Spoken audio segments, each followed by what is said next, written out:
What's up, y'all? This is Dre with Bill 206, Brothers United Leadership Development. This is Bill 206 Media. We're about to do another episode of Stories from the South End, where we're talking with cats that grew up in the South End, things that we went through to navigate to get to where we're at in our life now, share some stories. So I got this young brother who I grew up with, named BG. He's bigger than everybody now. He was a little homie back in the day, but he's bigger than everybody. He's doing a lot of things in the community as well as got his own marketing company. So I'm gonna bring this brother on, and he's gonna share some of the stories we're gonna jump into, making things. I see he's in the back studio, so I'm gonna bring him on and get it popping. What's good with you, bro? What's up with it, man? How you doing? Same old, man. Trying to stay in the mix and out the way, man. There you go. That's how we do it. What's up with you? I can't complain at all, man. I'm chilling, just getting off of work, man.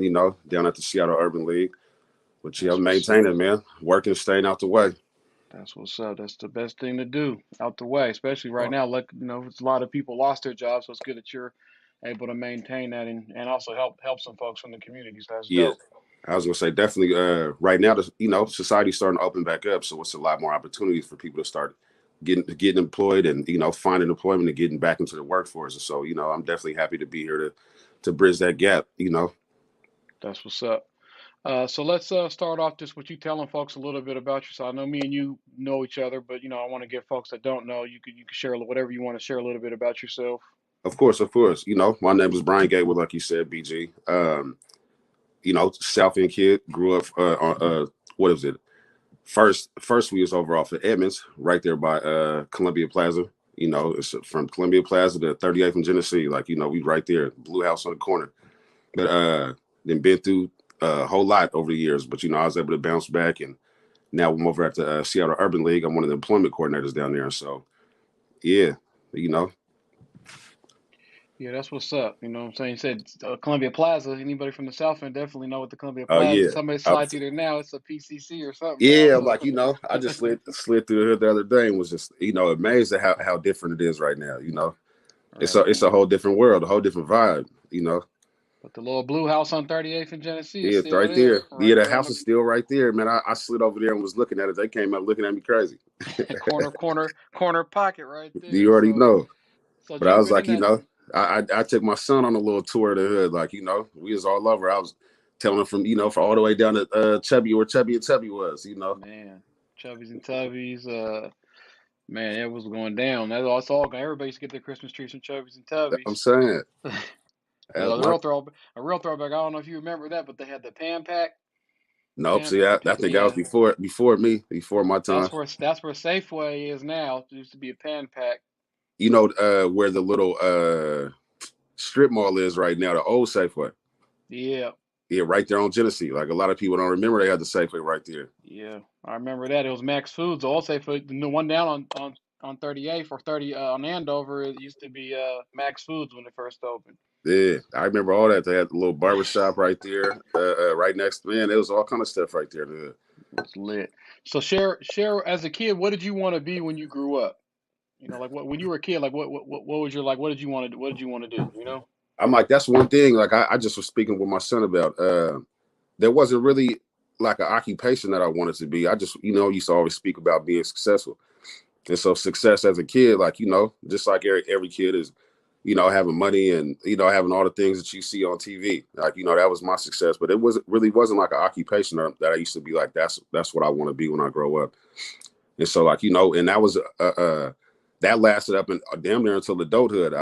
Was kind of not knowing the direction. And that's one of the reasons that I got into so much stuff that I, some of the negative stuff that I got into was just a lack of guidance, And so it wasn't until recently that I started even figuring out kind of the path that I wanted to take as far as, what success looked like to. Yeah, I don't know if you froze up or what, but yeah. You're back. You're back now. You froze up for a hot second, so you're good. I heard what you were saying about, maybe until you got to adulthood, until now, you're kind of figuring out where you want to be, what you want to do, and so I guess the next question is we all kind of got in the mix at some point, kind of got in traffic, got in the fast lane. You know what I'm saying? Yeah.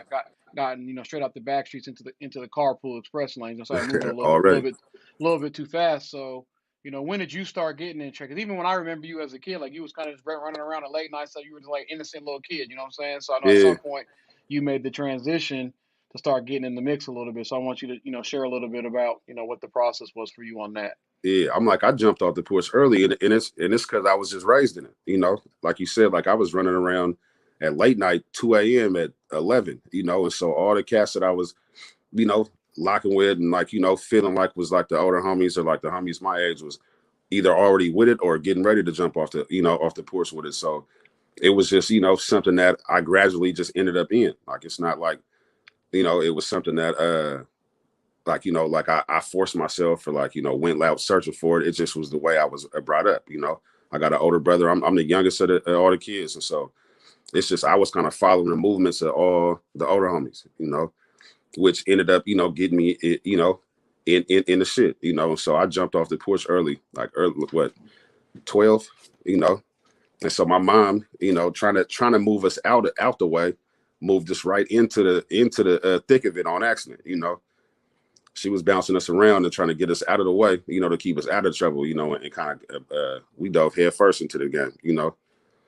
Yeah, you spoke on a little bit. I want you to elaborate a little more. Like, what are some things that kind of got you in the mix? You talked about some of your peers and Yeah, yeah. being exposed early, but you don't know if there's anything else that you want to elaborate on that. Like, what made you want to get in the mix? At that point. Nah, so it's just the same as anybody else. Fast money, like you see everybody else, on, everybody's on, got money and doing this and this and that, whatever. And so you kind of, that's like your blueprint. You kind of get the blueprint of how to do the same thing. And so if everybody's around you doing it, like it's kind of hard to not, even though we had a lot of cats that was successful as far as sports go, and but they still 1 foot in, 1 foot out. And so it was hard to not want to jump, like I said, jump off the porch and dive right into it. And so it's something I would do all over again though, because it made me who I am right now. Yeah, just thinking back as now you're reflecting and like you said, you're doing different things. Working with the Urban League and Yeah. giving back to community. I don't know if you had a chance to think about it, but what could have stopped you from getting in the mix? Like what types of things could have potentially stopped you from getting out there, doing things that you may have should or should not have been doing. Yeah. So now being, the age I am, and being, looked at as, somewhat of one of the big homies, like it's just like what I do is I'm a constant presence. Like, when I first off breathe life into people that I speak to. I'm like, bro, like, this ain't the way you gotta do it. You could do, because this cats are still out here, in the streets ripping and running. But I'm like, bro, you don't gotta serve it like this. You can do it like this. What the money that you're making out here, you could do it this way. So what I do is like, and what could have saved me is somebody doing the same thing. Like somebody that I respected actually sitting me down and like giving me the game on, a different route. What I could have done to be successful in other fields or, whatever. And so that's, like I said, in the position I am right now, that's how I serve it. That's why, all the kids that's beneath me, like, they all the way out the way. Everybody, either in school trying to be successful that way or already working, working in the workforce or whatever. But, something like that, like a guy, a guide that I respected, to pretty much map stuff out or just even open my eyes that there was a better way. Because that's one thing in the hoods you don't really get. You don't get a lot of cats like breathing life into you, telling you could be successful, doing something legit or successful in this field, or this is how you could do this, or there wasn't a whole lot of that. And so that's how 90% of the cats that's out here got wrapped up into it, because their older homies is out there in the field themselves. And so somebody a positive guide, or somebody that could would have given me assistance, would have I think altered my course. Yeah, and part of that is socialization because I remember me just thinking back when I lost my brother, just thinking about like programs like late night hang time, those types of Yeah, things. Being able to, as me not growing up without a dad, like those were places where I was able to link up with, you know, positive black men. You know what I mean? most definitely. But Yeah, then I was also thinking about cats that were putting me on, and at the time I thought they were lacing me up, but really they were putting me in the fast lane, and not to say that they were being malicious because that's what they do. They were serving what they were served. You know what I mean? So yeah, that's kind of what you're saying. Like this is the environment that you were in. What I'm hearing, yeah, the environment that you were in, there wasn't many people that could show you a different path. You know what I mean? Nah, Could not at show you all. what's Like, what. Yeah. and it's like, it's not that cats didn't want to like help. They thought they was helping. Putting you on to whatever they was on with is their, them helping. And so it's just like, it's the cycle just got to be broken. And that's what I'm out here trying to do is break that cycle. That's what's up. So, what core values do you feel like you learned growing up in the South End? I'm like, man, first off, just the, family, like, how strong family is. Cause we was a tight knit community. Everybody knew everybody, parents knew parents, kids knew kids. And, and like, I definitely value all that. Like, up until right now, I try to put together, community organization, projects and stuff like that, just to try to, bring back that feel of that tight knit community. Cause that's one of the strongest things that, that I took out of the hood. Like, is just knowing everybody. Like, now it's crazy. Like, it's cats from the hood that you have no idea who they are, never heard of them, never seen them before. It's just like, there wasn't that back in the day, from Yeah, the little kids to the oldest, like, everybody knew everybody. and we were all there. Now with Yeah. gentrification, with cats being all pushed out, cats is repping, where other folks grew up or whatever. So I mean, yeah, I think I interviewed Clown the other day, and I just talked about for me growing up in the South, and some of the core values, was like respect, trust, accountability, Yeah. the brotherhood. You know what I'm saying? The family piece. Those are definitely things that I carry into how I move now. Those form me. In the way I do things now. So yeah, the family is definitely, like you said, the community, the brotherhood that, like everybody knew everything. Everybody was looking out for everybody. Yeah, that was So that was big. dope. And Yeah. I was a little young dude out there ripping and running. So like, the hood raised me, all the older cats, like, I'm out there being bad as hell. Like, and it was, they kept me out the way, all the way in the way, but like out the way, out of harm's way, I say, Right. So the next question is, is going to be a little more personal. It's about, trying to figure out, as a lot of us were in the mix, cats got caught up, Yeah, into the system, the way the system's designed. You know what I mean? So we want to give people an opportunity who's been through that, or have been impacted by that, just to, have a little bit of conversation around it. So, most definitely. if you feel comfortable sharing, wanted to know if you've been locked up before. Yes, definitely. 2005, I took a plea bargain for 60 months, ended up doing 3.5 years on the 60 months. And so like, yeah. And then, so did being locked up change you? Like, Yeah, most definitely.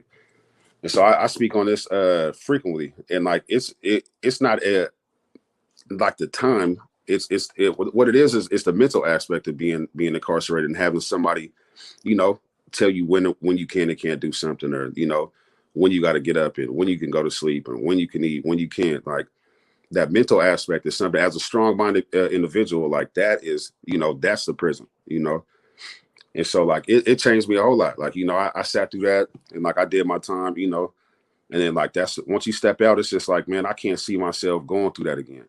And so I had to recognize in myself the changes that needed to be made to, avoid that, And so I've been out ever since.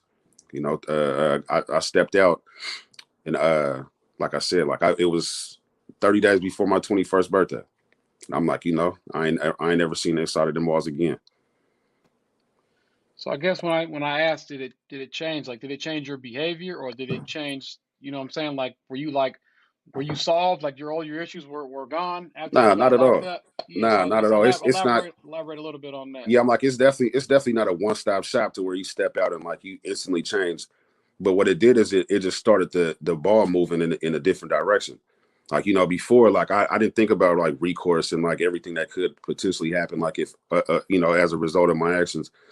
And so like, after that, you kind of like stop and be like, man, like, I ain't trying to slide back in there. So, let me move a little bit different. But like, it's definitely not a, an instant change. It was gradual. I got out, I was still all the way in, in the mix, but just gradually, and then another thing is, I had my son.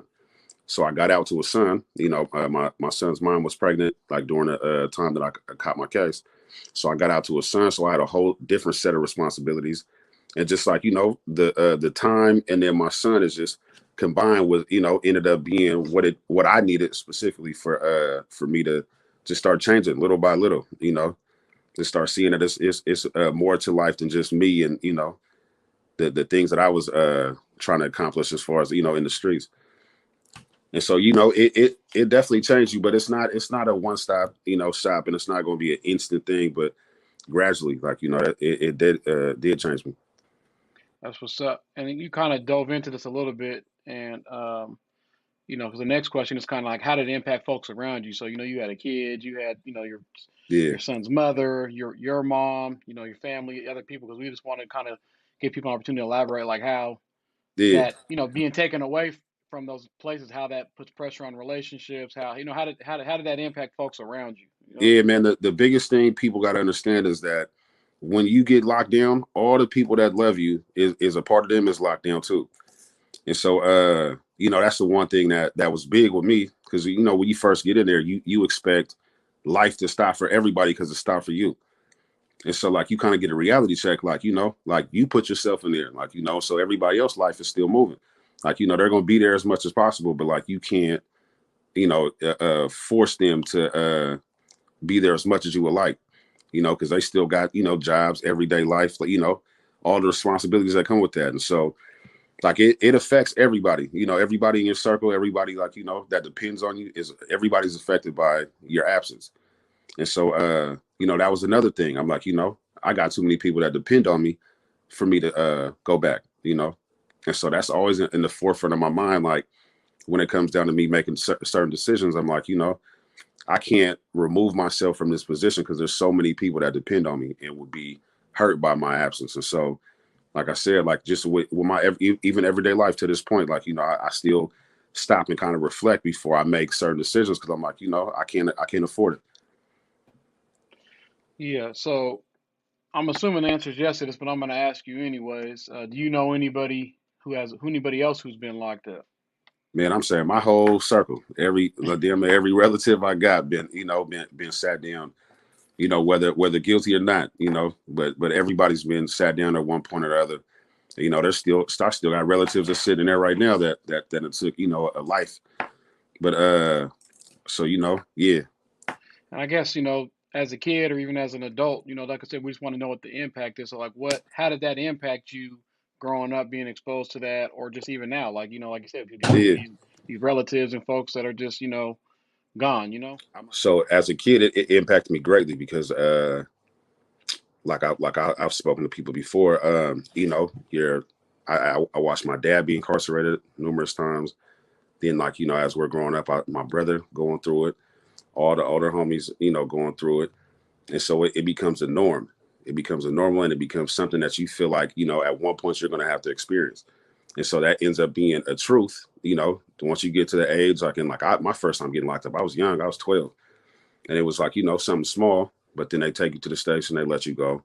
Then, like, you kind of lose fear of that, because at first, when you grow up, and there's, bad decision that you plan on making or think about making, that's like in the back of your head, the fear of incarceration or the fear of getting caught or getting in trouble.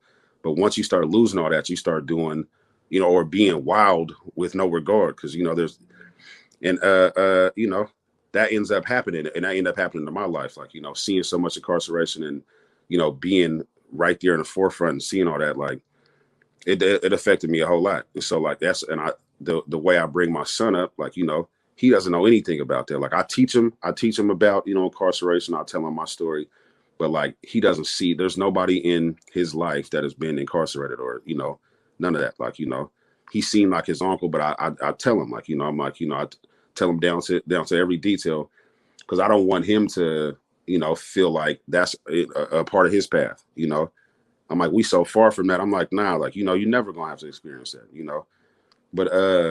But that's, like I said, for myself growing up, it became a norm.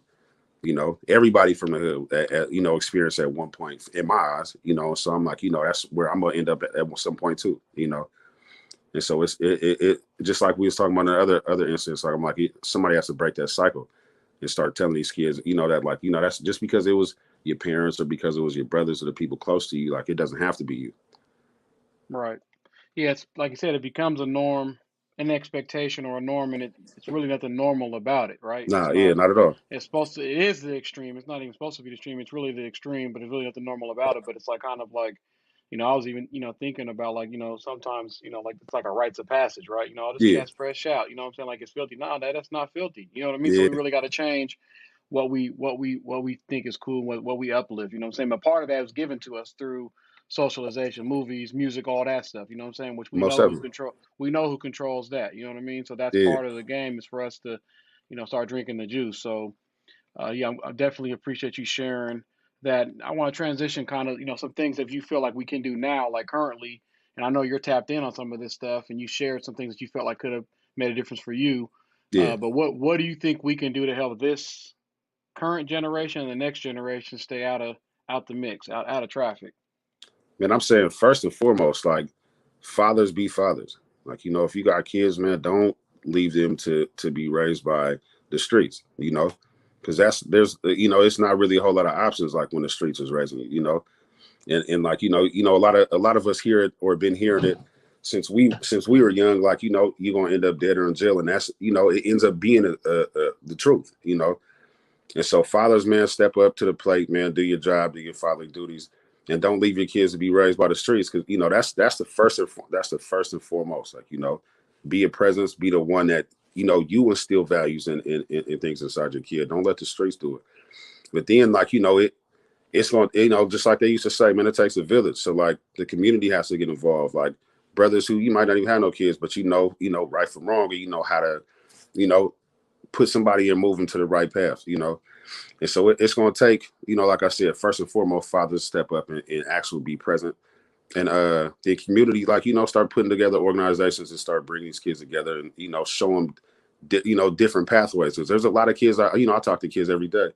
There's a lot of them that legit start thinking at an early age that they won't be anything. And so like you talk, you speak that into existence. And so, like we got to step up and start putting stuff together and start showing these kids that they can be a whole lot more than whatever they're thinking.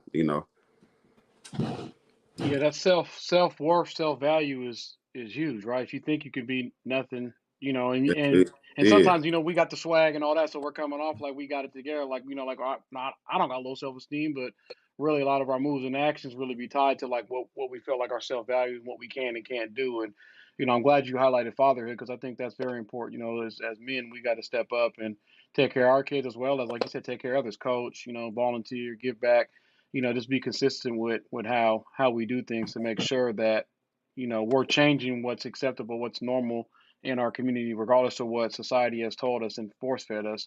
That we're gonna change. So I'm glad you brought up father because I think that's definitely important. And I'm happy to see a lot of cats that I grew up with that didn't have dads or dads were in the mix. That people are taking care of their kids. You know what I'm saying? People are yeah, really, even though we don't be uplifted, that's why we do our Father's Day event, different things to really highlight a lot of black men are out here, regardless what the narrative says. A lot of cats are out here, involved deeply in what their kids are doing. So, yeah, most definitely. uh, and then what supports you think, and we talked about like having a father and stuff like that. Like, what supports do you feel like their families need? Because it's not just about the kids. It's sometimes like the kids sometimes are getting in the mix because the family's not stable or the mom, or Yeah, some, So what supports do you feel like they need? I know with me, for a certain point, my mom was raising five of us by herself and there wasn't, at a certain point, we were already down the path. Me and my brother were already yeah, down the path, and she really needed some supports to make sure that to try to reel us back in, and maybe I don't think she really got that. So, so I guess that's another piece is like when we're thinking about programs, like there's all this conversation around defund police, but and what, right? Like what's next? That's yeah, why I'm at. That's why I want to ask this question. Like, what do folks feel like's needed? Like, what types of activities, programs, interventions are needed from people who actually been through the mix. The other thing is like we want to provide a platform for folks who really grew up in the mix and got caught up in the blender. You know yeah, what I mean? And so they could share what it is. And otherwise, you got people that are just advocating for this stuff, and it sounds like they done wrote a thesis on it. You know what I'm saying? They done yeah, wrote a yeah. paper on it, but they really don't get it. So that's part of the process is with this stories from the South and other podcasts that we're trying to get people who really been through it tapped in and give them a voice. Well, that I'm saying support is definitely a necessity, and I could think personally, just like you said, using your family as an example, like that, the programs, man, community programs where these kids can go and, first off, they got to be programs where people or children are going to where they feel like, it's something that's cool, because there was programs when I was growing up too. But like, if you got programs ran, and like, no shade against the older generation, but if you're pulling up to a program where some old heads trying to drop, knowledge on you, it's gonna go through one ear and out the other. And so we got to put together programs where it's cats that are still, looked at as being, cool and relatable, but still dropping like some knowledge, like, dropping some game, and it's something that they're gonna soak up. You can't have a 70-year-old cat in there telling you, like, what you should be doing with your life, and you talking to a 15, 16-year-old. It just, it's just there's so that gap is so big, like there's no relation, And so like that's step one, because I know just for myself, like I'm still viewed as like, somewhat young enough to really sit down with some kids, and I think it's relatable. We could chop, we listen to some of the same music. I know all the lingo, and like we sit there and actually chop it up and have a conversation. They'll soak up the things that I'm saying and not just sit there being spoken to and not really soaking it in. But then there's got to be programs for these adults too, where you can kind of learn, like, ways to relate to your kids and ways that you can, and then programs where you can, fund some trips or something like that, like something just to try to change things, like, to try to switch up some of the directions of this stuff. Like, because like, just even with my situation, my mom was raising two big kids, and, and then my sister, my older sister. But it's like, with us, like if she was able to, we was able to go to a program together, all, my mom included, with us, like go to a program that can teach us, like, some bonding, or something like, teach it to just something that we could do together and have some cats that's relatable, dropping some gems, And I don't know exactly what that looks like as far as like putting something together, but like just have something like that included. And I think that'll help a lot. No, that's real, because like you said, some of it's social norms, and sometimes people may not know what real normalcy looks like because of the socialization. Yeah. And and something as simple, like you said, is that's all going together on a trip, having resources to take a family on a trip and do different things. Like some people don't have money to go on vacation, they don't have Yeah. things like that You to never leave actually do out the that hood. stuff. Yeah. Yeah, and It's so cats that never left. people think it's like common sense, but really it's like if you don't got the resources and you got to work and worry about all this other stuff, capitalism is kicking your ass, right? Yeah. And so you're always, and you don't really get no time to really, slow down. So that's the whole point of asking these questions, to get, like I said before when I framed it up, is really to get the voice of folks, like what do people think, how things could look different. You know what I mean? What Yeah. can we do? What can we spend our taxpayer money on to make sure that we got the supports that we need, that are actually benefiting people to where they actually can thrive, instead of being punitive and not really correcting people's behavior, or Yeah. correcting, or not even correcting the behavior, eliminating the situations that created the behavior. Most definitely. So And that's the one so thing we I can say the jail does not do. Like, there's no right. correction, there's no rehabilitation. Like, that's, and just from experience, I can say, sometimes you mess around and go to jail, and then end up just learning how to be a better criminal, and that's not reform, and that's not it, So it definitely, like, it'll start on the streets, not in jail. Right. And we want to catch people upstream before they get to that point Most anyways, definitely. right? Yeah. That's So the goal. transition a little bit now to talk a little bit about you again. What goals do you have now? As an adult, like you said, you started kind of figuring things out, what you want to do, what path you want to be on. So I want you to give you an opportunity to kind of share what goals you have for yourself now. Yeah. So with me, like my goal is to change a whole lot. And so at this point in my life, like I'm trying to pretty much help as much as possible. Like that's my biggest goal. Like, I figured out a way to, create my own business to where I got money coming in. And so like that, that's a lot of people's main focus is finances. And so like I'm not rich by far, but like I got a steady flow of income to where I can now use, my experiences and the things that I've been through to help positively impact, some other people. And so that's what my goal is at this point. And that's why I ended up signing on with the Seattle Urban League, because it's just like now, like, I want to be able to give back, like, because like, definitely, like, the community is giving me a whole lot. It's not all bad stories. Like there's a whole lot of positive too. And like, and like I see that it only takes so much to change somebody's life, forever. It take just you can sit down and have a conversation and breathe life into somebody, and they're changed forever. And so like, and so that's my goal as far as, life from here on out, is to just use my resources and my networks and everything that I got going to start helping, start letting these cats know that there's better things to do, and like, teaching them the game and teaching them the routes that I took to get or to find the success that I found. And so that's it for, for me, like, like I feel satisfied, just helping, Well, the other piece is, just to keep you on the right path, and this is, something that I can commit to and other folks too. Like I think people hearing just like what supports do you feel like you need to achieve your goals because it's a vision, right? This is what I want to do. These are the things I want to do. I want to get to community.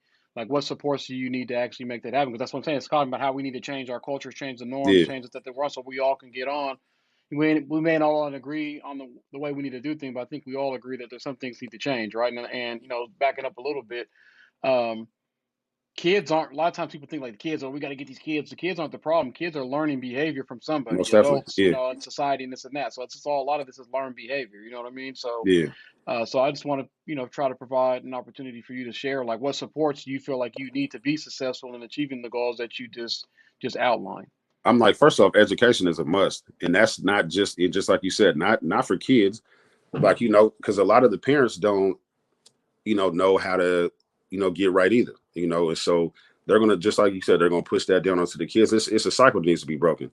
And so how I try to do, or the things that I try to do to provide, like, that information is like, so like we didn't have conversations about stock trading and, just different avenues of creating, revenue. And there needs to be like, community classes that we can all come together and share this information that we've, gathered, like, along the path. And just, that's a start. Like, that's the beginning. Like, let's put together, you know, whether it be a podcast or a Zoom or in person, like something to where we can sit down and talk about finances and how, people can put together. Because, like, people automatically assume, or the people that I've spoken to assume, that you need to start, building your finances with a huge amount of capital, which is not true. You could take them small little, small little things and create something bigger, And so just education and, like I said, a lot of it starts with finances. So education on finances is a must to me. Yeah, and I'm on that. Whenever you want to do that, we could do the show or whatever. That's what I'm saying. Because we need people that look like us, that understand like us, that talk like us, to be able to spread the message for it to resonate. You know what I'm Yeah, saying? So whenever I'm down to support you in that, however I can, for sure. That's easy. That's a layup. You know what I mean? We for think sure. we got the platform to do it. We just gotta slap it together and make it happen. So we can wrap outside of this and figure out ways that we can roll. I know we talked about it a few times, but Yeah, I agree that financial literacy is huge, and understanding credit and interest and taxes and all that stuff when it comes all to that. investing, compound interest and And all like, that good stuff. all that stuff is intimidating for somebody that doesn't know that it's really all the information is right there. But it's just like, it's packaged so intimidating, like, because even with me, like I didn't end up going to a class or anything. I just ended up having with the pandemic. I just had a little bit more time to study, and so I sat there and studied myself. But initially, it's just like, it's so much information. It seems like it's like you'll never be able to get a grasp on it. But like, you once you got somebody to sit down and actually break it down, like, it's not as hard as people think. And then, like, like I said, a small investment can become huge. And so, yeah, like, it's something that we could definitely put together. I'll be all in. Let's build it. I'm with it. And so this is the next question is like it's been a trendy thing going on, and I'm intentionally asking this of black folks and moreover black men. It's a trendy thing, going on talking about self care, self love, and all that. So I really wanted, and if you're not doing anything, it's cool, but it's an opportunity for us to have a conversation. Like I said, press each Yeah, other. But what have you done during this time? Like this whole last year has been hella crazy with the uprising, crazy yes election cycle, yeah. COVID, everything else. You know what I'm saying? So what have you been doing to like take care of yourself during this time? And it definitely it impacts the mental health greatly. Like, and so it's what I do personally. Like, I go out and just get out the way, like, to decompress. Like, I just get out the way. And so, like, just this last weekend, we went out to Milwaukee, Oregon. And so, like, you go out there and get a little spot on the river and just decompress, like, do nothing, sit out there and, just vibe, think back on how you can, be a better person when you come back home. Like, it's just, I do that, and I do it frequently. Every weekend I'll try to figure out something that I could do to just get out the way and like break the normalcy of just the everyday life. And like, it does help the mental health. Like, because, at first in the beginning of the pandemic, we were all stuck. Like, we all in the house, like, don't know if it's cool to leave or not. And so like, it just starts, it takes a toll.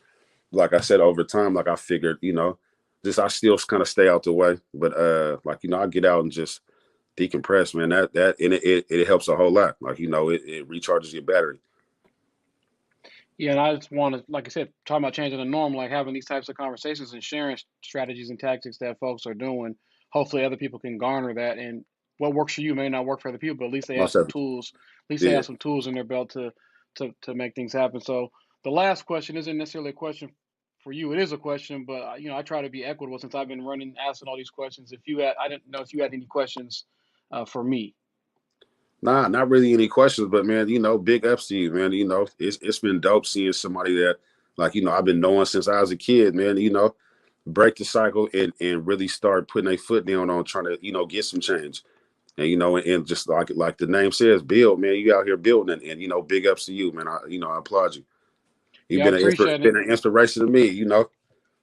Yeah, that's dope, and that's what it is. It's like Tupac said, I may not be the one who changed the world, but I guarantee I'll spark the one. So it's all about the Yeah, pebble. You know what I mean? So, most definitely. and it's definitely a team. Like sometimes people think like I'm the face of it, but there's definitely a team around me that makes things happen. Community can't. We're nothing without community. So I mean, at the end of the day, like we're happy to be able to provide a platform and space to have real, uncut, raw conversations around shit that really impacts instead of other people prescribing stuff to us or Yeah, saying this is what they need. So I appreciate the ups and like I said, you slid through a couple of our events and we talked about. Matter of fact, I think we both got an award from the Sound Music Awards a few yeah, years back, yeah, and we were yeah, talking about tapping down and tapping in, and we've been in communication off and on. So I'm looking forward to really just sitting down and seeing how we can collaborate. And then I know you guys are out in the 253, so how can we go build 253 too? Because we need to be everywhere where our people are at. yeah. Most definitely. It's a lot of us that ended up out here, and so they need it just like everybody else. They all these communities out here struggling. And so yeah, so it would be dope to build some stuff out here as well. Let's do it. It's layup. So, all right, bro. I appreciate you, taking some time out your day to come chop up, share some stories from the South End, talk about how some of this stuff's impacted you, giving us some good game on things that we could put in place to, make the world a better place for our community. So, I'll definitely be in touch with you around some activities, programs, and events, and even Yeah, yeah, supporting you in your role that you're in, as well as, we talked about, maybe doing some kind of financial literacy type, investing type podcast, something, quick and make some things happen. most definitely. All right, bro. One love. Hey, all right, friendly. All right, peace. So that's my guy BG. Brian Gatewood grew up in the south end of Seattle. He's dropping gems, talking about some of the trials and tribulations that he been through in his life. But as you see, cats are resilient. We're very resilient. Black people, black men, everything is very resilient. If we weren't, we wouldn't be here. All the stuff that we've been through, and we're still thriving. So once again, this is Dre with Brothers United Leadership Development. This is Stories from the South End. Until next time, peace.